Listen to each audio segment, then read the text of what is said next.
వంకాయ కూర అంటే ఎవరికి ఇష్టం ఉండదండి. నాకైతే చాలా చాలా ఇష్టం.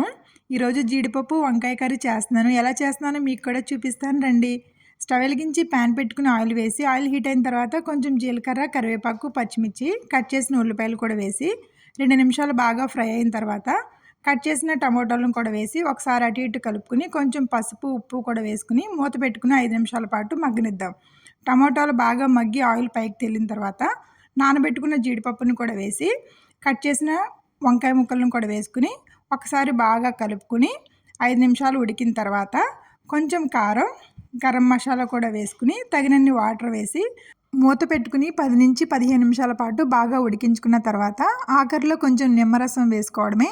అంతే, ఎంతో సింపుల్ అండ్ టేస్టీగా జీడిపప్పు వంకాయ కర్రీ రెడీ. టేస్ట్ అయితే వేరే లెవెల్లో ఉంటుంది. ఒకసారి మీరు కూడా ట్రై చేయండి. మన వీడియోస్ కనుక నచ్చినట్లయితే మన ఛానల్ని లైక్ చేసి సబ్స్క్రైబ్ చేయండి. మరి ఒక రెసిపీతో మీ ముందుంటా. బాయ్.